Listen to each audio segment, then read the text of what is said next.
Y esta no es una lección de historia, es una conmemoración, es un reclamo. Si yo te pregunto qué pasó el 20 de julio, gritas, el grito. Si te pregunto por el 7 de agosto, dices, la batalla de Boyacá. Son nuestros feriados, nuestros momentos de orgullo, las fechas que imprimimos en las camisetas. Ahora te pregunto, ¿qué pasó el 4 de agosto de 1819? ¿Por qué ese día no es festivo? ¿Por qué no le ponemos su nombre a las avenidas? ¿Por qué los libros de historia lo resumen en un párrafo, si es que lo mencionan? La respuesta es incómoda, porque el 4 de agosto es el día en que el pueblo, la gente de a pie, pagó con su propia carne la factura de la libertad, y la historia, escrita por los generales y los políticos, prefiere no hablar mucho de las deudas. Recapitulemos el tablero. Bolívar y Barreiro están en su tenso juego de ajedrez en Boyacá, moviendo sus piezas exhaustas, pero la verdadera partida se juega en otro lado. Son las 10:30 de la mañana, 28 de julio de 1819, Plaza del Socorro, Santander.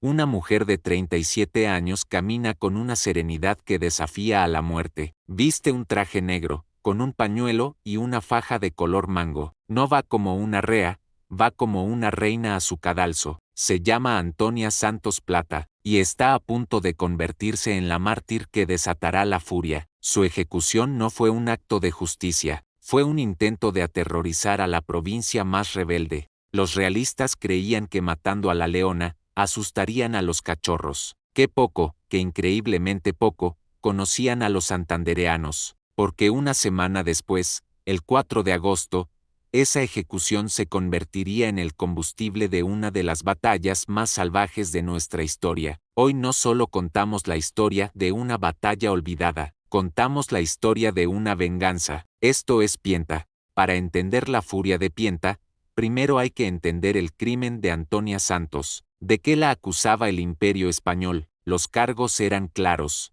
Primero, ser el cerebro de la insurgencia en su hacienda, El Hatillo. Segundo, ser la financista, pagando la rebelión de su propio bolsillo. Y tercero, ser una espía eficaz, comunicando los movimientos de las tropas del rey. Su juicio fue una farsa. La sentencia de muerte se dictó el 16 de julio y fue enviada para que el propio virrey Juan de Sámano, desde su palacio, la confirmara con su firma. El 27 de julio la pusieron en capilla, en la vigilia de su propia muerte. La noticia causó estupor en la región. El estupor se convirtió rápidamente en rabia, una rabia que hervía en silencio, y llegó el 28 de julio. Acompañada por su hermano y un sacerdote, Antonia caminó entre la multitud que gemía y lagrimaba, mostrando una hidalguía que asombró a sus verdugos. Le entregó a su hermano sus zarcillos de oro y su anillo de esmeralda, y luego, con una dignidad que era un acto de desafío, le pidió al pelotón que no le dispararan en la cara. Se sentó en el banquillo y ella misma se arregló el vestido. Y aquí viene el dato que lo cambia todo. El hombre cuyas tropas la capturaron y cuyo superior directo ordenó su muerte era el coronel Lucas González, el mismo coronel que ahora, a principios de agosto, marchaba con sus 800 soldados de élite para reforzar a Barreiro, el mismo que estaba a punto de llegar a Charalá. Ahora, avancemos una semana, 4 de agosto, el mismo coronel Lucas González, el verdugo de Antonia, llega al río Pienta, y se encuentra con el paso bloqueado. No lo bloquea un ejército, lo bloquea un pueblo enardecido que sabe quién es él y lo que sus hombres hicieron una semana antes en el Socorro. El enfrentamiento que sigue no es solo estratégico, es visceral, es personal. Cada machetazo, cada garrote, cada piedra lanzada es un grito de venganza por Antonia. La gente de Charalá,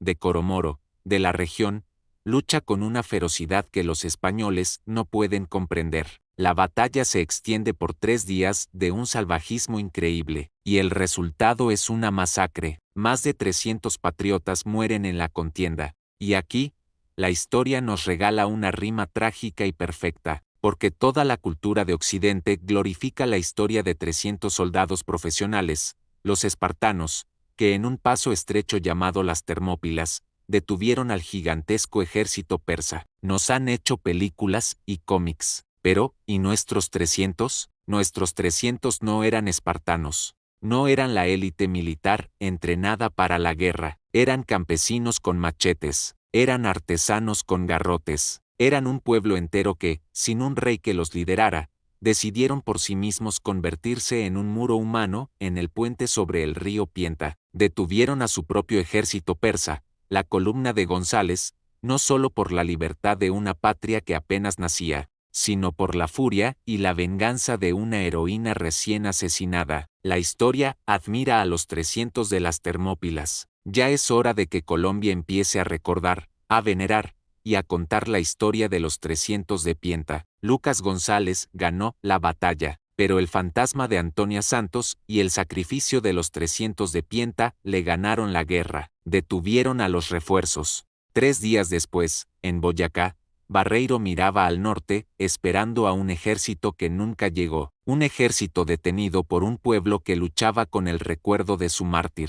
La historia oficial nos presenta a las heroínas como figuras románticas. La realidad es que eran comandantes como Antonia Santos, cuya muerte podía ser la chispa que incendiaba una provincia entera. El sacrificio de Pienta no fue solo un acto de patriotismo, fue un acto de furia santandereana. Ahora que conocemos el verdadero y sangriento catalizador de los eventos, podemos avanzar en la historia, porque mientras Santander pagaba su cuota de sangre y venganza, en Boyacá, la guerra de movimientos estaba a punto de dar un giro de película.